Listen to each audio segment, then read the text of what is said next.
ബിനോയ്, ഞാൻ അതിലേക്ക് തിരിച്ചെത്താം. ഞാൻ ആ ചോദ്യത്തിലേക്ക് തന്നെ തിരിച്ചെത്താം. ഇപ്പോൾ BJP-യിൽ നിന്ന് കുമ്മനം രാജശേഖരൻ നമ്മോടൊപ്പം ചേരുന്നു.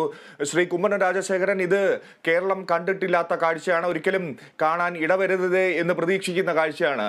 സംസ്ഥാന ഗവർണർ ഒരു മാടക്കടയുടെ വാതിക്കൽ കസേര കെട്ടിയിരിക്കുകയാണ്. അദ്ദേഹത്തിന് കേരളത്തിലൂടെ സഞ്ചരിക്കാൻ, യാത്ര ചെയ്യാൻ കഴിയുന്നില്ല എന്ന് അദ്ദേഹം കേന്ദ്രത്തോട് വിളിച്ച് പരാതി പറയുകയാണ്.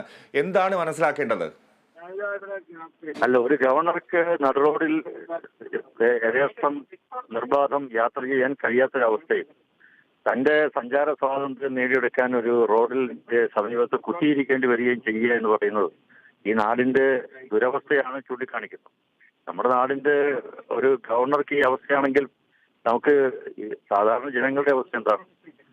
ഇങ്ങനൊരു ഒരു സ്ഥിതിവിശേഷം വളരെ പരിതാപകരമായ ഒരു അവസ്ഥയിലേക്ക് നമ്മുടെ സ്ഥിതിഗതികൾ എത്തിച്ചേരുന്നതിന്റെ ഉത്തരവാദിത്വം കേരള സർക്കാരിനാണ്.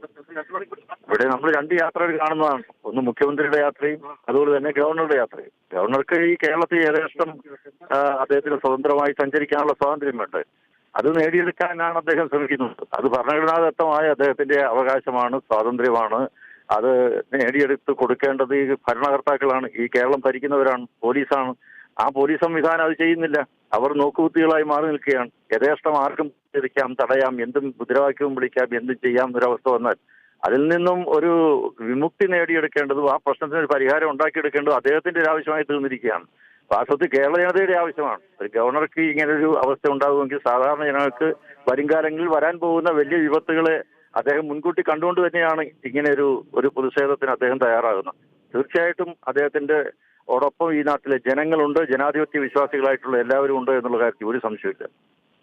ശ്രീ കുമ്മനം രാജശേഖരൻ, ഇപ്പോൾ സീതാറാം യെച്ചൂരിയുടെ പ്രസ്താവന ഞാൻ കാണുകയാണ് നമ്മുടെ ടെലിവിഷൻ സ്ക്രീനിൽ. അദ്ദേഹം പറയുന്നത് ഗവർണർ കാണിക്കുന്നത് ജനാധിപത്യ വിരുദ്ധ നടപടിയാണ്, അതിനെതിരെയുള്ള പ്രതിഷേധമാണ് നടക്കുന്നത് എന്നാണ് പറയുന്നത്.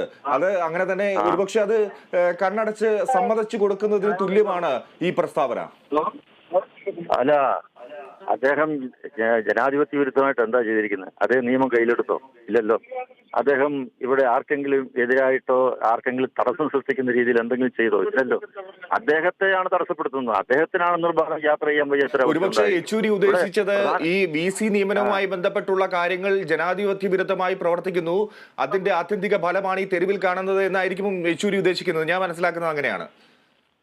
ശരി, എന്തെങ്കിലും ആവശ്യം നേടിയെടുക്കണമെങ്കിൽ തെരുവിലാണോ നേടിയെടുക്കേണ്ടത്? അതിന് നമ്മുടെ നാട്ടിൽ നിയമവാഴ്ച തകർന്നു എന്നാണ് ഇതിന്റെ അർത്ഥം. നിയമവാഴ്ച നിലനിൽക്കുന്ന ഒരു രാജ്യത്ത് നീതി നേടി പോകാൻ എത്രയോ സംവിധാനങ്ങൾ, മെക്കാനിസം ഉണ്ട് നമ്മുടെ നാട്ടിൽ, എത്രയോ മാർഗങ്ങളുണ്ട്. അതൊന്നും നോക്കാതെ തെരുവിലേക്ക് ഇറങ്ങി ഒരു ഗവർണറെ നേരിടാനാണ് തീരുമാനമെങ്കിൽ, അതാണ് ശരിയെങ്കിൽ എന്ത് ജനാധിപത്യം എവിടെയുള്ളത്? ജനാധിപത്യം എന്ന് പറഞ്ഞാൽ ഇതാണോ? ജനാധിപത്യ വ്യവസ്ഥിതിയിൽ ജനങ്ങളാണ് പരമാധികാരം. ജനങ്ങൾക്ക് ആവശ്യമായിട്ടുള്ള കാര്യങ്ങൾ ചെയ്തു കൊടുത്ത് ജനങ്ങൾക്ക് വേണ്ടി പ്രവർത്തിക്കുന്ന ആൾക്കാർക്ക്, ഭരണാധികാരികൾക്ക് അവർക്ക് സ്വതന്ത്രമായി, സ്വൈരമായി, സമാധാനപരമായി പ്രവർത്തിക്കാനുള്ള ഒരു സാവകാശം ഉണ്ടാക്കി കൊടുക്കണം, സൗകര്യം ഉണ്ടാക്കി കൊടുക്കണം. അതാണ് ഭരണകർത്താക്കളുടെ ചുമതല. അത് ചെയ്യുന്നില്ലല്ലോ. ഇവിടെ എന്ത് ജനാധിപത്യ വിരുദ്ധമായിട്ടുള്ള പ്രവർത്തനമാണ് ഗവർണർ നടത്തിയത്? ഇവിടെ മുഖ്യമന്ത്രിക്ക് യഥേഷ്ടം എവിടെയും പോകാം. അദ്ദേഹത്തെ ആരെങ്കിലും എവിടെ നിന്നെങ്കിലും ഒരു കെട്ടിടത്തിന്റെ മുകളിൽ കയറിയുന്ന ഒരു കരിങ്കുടി കാണിച്ചാൽ പോലും അയാളെ പോയി അറസ്റ്റ് ചെയ്യും, അത് തടയും. അദ്ദേഹം വരുന്നതിന് മുമ്പായി തന്നെ എല്ലാ വഴിയും ഒരുക്കും. ഇതൊക്കെ നമ്മൾ കണ്ടുകൊണ്ടിരിക്കുകയല്ലേ. ഇവിടെ മുഖ്യമന്ത്രിയും ഗവർണറെയും രണ്ടു തരത്തിൽ എന്തിനാണ് കാണുന്നത്? രണ്ടു തരം പൗരന്മാരാക്കുന്നത് എന്തിനാണ്? അത് ഭരണഘടനയോടുള്ള വെല്ലുവിളിയാണ്, ജനാധിപത്യ വിരുദ്ധമാണ്. ശ്രീ കുമ്മനം രാജശേഖരൻ, ഇപ്പോൾ ഈ ഇരിക്കുന്ന ഇരിപ്പിൽ കസേരയിലിരുന്ന് തെരുവിലിരുന്ന് കേന്ദ്രത്തെ വിളിച്ച് പരാതി പറയുകയാണ് ഗവർണർ ചെയ്യുന്നത്. ഒരുപക്ഷെ അദ്ദേഹത്തിന്റെ അധികാര പരിധി വെച്ച് എന്തൊക്കെ കാര്യങ്ങളിലേക്ക് ഈ ഒരു സംഭവവികാസങ്ങൾ നീങ്ങും എന്ന് കരുതാം. ഒരുപക്ഷെ സംസ്ഥാന സർക്കാരിനെതിരെ, പോലീസിനെതിരെ, ഈ സംവിധാനത്തിനെതിരെയൊക്കെയുള്ള വലിയ പ്രതികരണങ്ങൾ, ചില തിരിച്ചടികൾ ഉടൻ പ്രതീക്ഷിക്കാമോ? അല്ല, ഭരണ സംവിധാനം അദ്ദേഹത്തിനെതിരാകുമെങ്കിൽ അദ്ദേഹം ഭരണ സംവിധാനത്തിനെതിരെ നീങ്ങും. അദ്ദേഹത്തിന് വേണ്ടത് നീതിയാണ്. അദ്ദേഹം നീതി തേടിയാണ് കേന്ദ്രത്തെ സമീപിക്കുന്നത്. ഈ സംസ്ഥാന സർക്കാരിൽ നിന്ന് അദ്ദേഹത്തിന് നീതി കിട്ടുന്നില്ല.